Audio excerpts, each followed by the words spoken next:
देवों के देव महादेव जिनके द्वारा सृष्टि की संचालन हुई, भोलेनाथ जो संसार के पालनहार और है, भोलेनाथ जो सृष्टि के संचालन, पालन और संहार का कार्य अभी भी कर रहे हैं। इस सृष्टि का संचालन भगवान शंकर की कृपा से हो रही है। जिस समय सब जगह केवल अंधकार ही अंधकार था, न सूर्य दिखाई देते थे, न चंद्रमा, बाकी ग्रह नक्षत्र का भी कहीं पता नहीं था, न दिन होता था न रात। अग्नि, पृथ्वी, जल और वायु की भी कोई सत्ता नहीं थी। उस समय एकमात्र सत्य ब्रह्म अर्थात सदाशिव की ही सत्ता विद्यमान थी, जो अनादि और चिन्मय कही जाती थी। उन्हीं भगवान सदाशिव को वेद, पुराण और उपनिषद तथा संत महात्मा आदि ईश्वर तथा सर्वलोक ईश्वर कहते हैं। भगवान शिव के द्वारा सृष्टि की रचना की भी बड़ी रोचक कहानी है। तो चलिए आज मैं वो कथा आपको सुनाती हूँ। अगर आपको वीडियो पसंद आती हो तो चैनल को सब्सक्राइब, वीडियो को लाइक शेयर जरूर करें। चलिए कहानी की तरफ आगे बढ़ते हैं। एक बार भगवान शिव के मन में सृष्टि रचने की इच्छा हुई। उन्होंने सोचा कि मैं एक से अनेक हो जाऊं।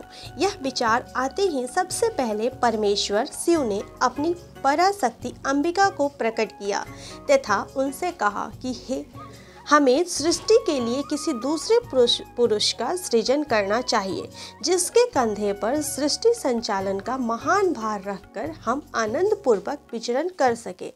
ऐसा निश्चय करने शक्ति अंबिका और परमेश्वर शिव जी ने अपने वाम अंग के 10वें भाग पर अमृत मल दिया।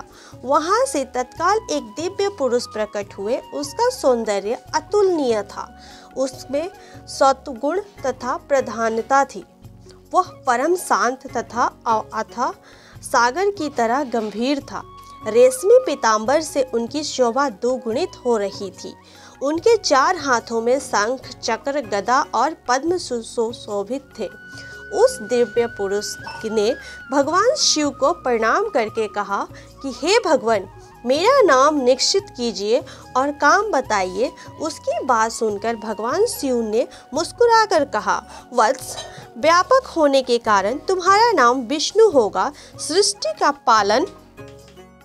का पालन तुम्हारे कार्य होगा। इस समय तुम उत्तम तप करो। भगवान शिव का आदेश प्राप्त कर विष्णु कठोर तपस्या करने लगे। उस तपस्या के श्रेय से उनके अंगों से जल धाराएं निकलने लगी, जिससे सूना आकाश भर गया। अंततः उन्होंने थक कर उसी जल में शयन किया। जल अर्थात नार में शयन करने के कारण ही श्री विष्णु का एक नाम नारायण हुआ। तदंतर सोए हुए नारायण की नाभि में से एक उत्तम कमल प्रकट हुआ। उसी समय भगवान शिव ने अपने दाहिने अंग से चतुर्मुख ब्रह्मा को प्रकट करके उस कमल पर डाल दिया। महेश्वर की माया से मोहित हो जाने के कारण बहुत ही दिनों तक ब्रह्मा जी उस कमल के नाल में भ्रमण करते रहे, किंतु उन्होंने अपने उत्पत्तिकर्ता का पता नहीं लगा। आकाशवाणी द्वारा तप का आदेश मिलने पर ब्रह्मा जी ने अपने जन्मदाता के दर्शनार्थ के लिए 12 वर्ष तक कठोर तपस्या की। इसके बाद उन्होंने सम्मुख भगवान विष्णु प्रकट हुए। परमेश्वर शिव की लीला से उस समय वहां भी श्री विष्णु और ब्रह्मा जी के बीच विवाद छिड़ गया। सहसा उन दोनों के मध्य एक दिव्य अग्निस्तंभ प्रकट हुई। बहुत प्रयास के बाद भी ब्रह्मा और विष्णु उस अग्निस्तंभ के आदि अंत का पता नहीं लगा सके। अंत में थककर भगवान विष्णु ने प्रार्थना की कि हे महाप्रभु, हमें आपके स्वरूप को नहीं जानते, आप कोई भी हो, हमें दर्शन दीजिए।